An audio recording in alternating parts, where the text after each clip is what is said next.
We are the forgotten voices. Listen, I got a story to tell. Listen, I got a story to tell.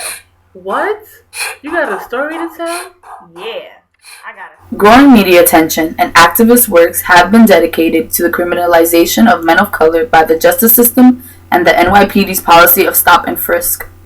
We acknowledge and validate these experiences, but would like to shed light on women's perspectives because women are diversely affected by the culture of policing and surveillance by the NYPD, which has grown increasingly sexist, racist, classist, homophobic, and transphobic due to the Stop and Frisk policy and abuse of power.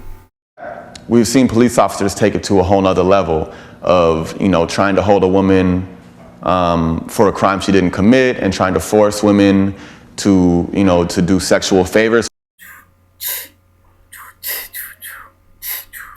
Police car pulled up and blocked the street off, and he was asking me how old I was. I look 16, so why would you try to get to know me in that way? It's crazy because just a couple of blocks away, a year later, a woman was raped by an off-duty cop, and it just made me think could that have been me or someone I knew?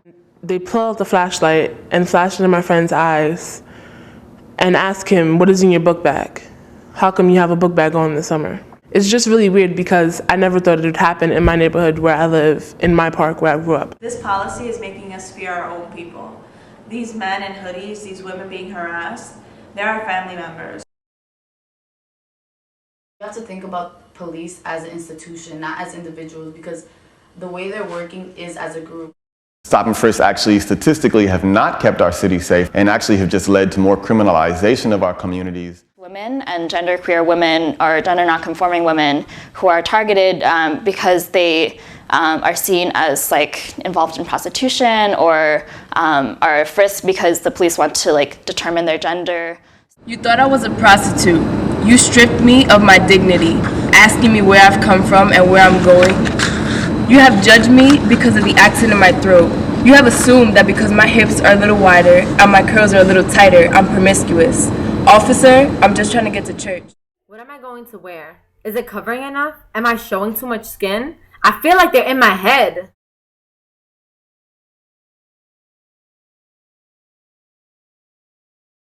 Walking down the street and being catcalled. It wasn't your usual suspect with hoodies and Timbs on. He was New York's finest. Police badge, blue suit. Should I be honored? It's not just some random dude on the street. This is the man that has taken an oath to serve and protect me.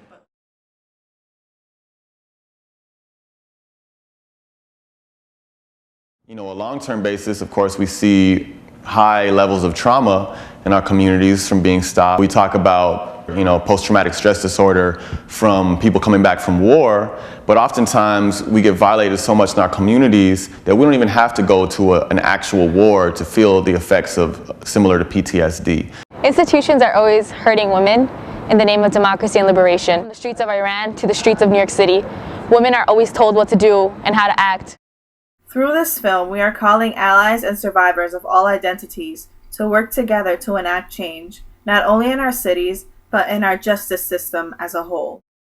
This is my city and I just didn't know anything about it. I felt that shouldn't be my limit. That should instead motivate me to try to learn more about my city, to learn more about other people's experiences. Stop and Frisk brings a sense of security, but to whom?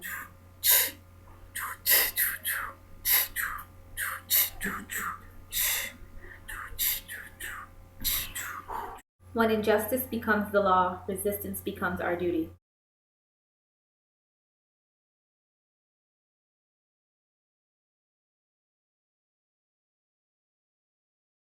We stand with the Central Park Five who were accused of raping a woman in Central Park and were fed stories by the police. We stand with Felicia Garcia and all the other women who were pushed to suicide due to unchecked bullying. We stand with Chantel Davis and all the women killed by the police, whose names we don't even know. We stand with women who are asked what they were wearing when they try to report rape to the police. We stand with all the women who have been assaulted on college campuses, who have been shamed, silenced, and forgotten. We stand with the women in India who are told to marry men who rape them to escape shame. We stand with 15-year-old Malala, who was shot by the Taliban for standing up for girls' education. We stand with the women brutalized as weapons of war in Uganda, Iran, Egypt, and the Congo. You are who you've been waiting for. You are who you've been waiting for. You are who you've been waiting for. You are who you've been waiting for. I never deal with the devil. I only live in this hell and keep it burning like this fuel in the shuttle. Caught up on common ground. But like Tupac said, I might not be the one that will change the world, but I'll definitely be the one that sparked the thought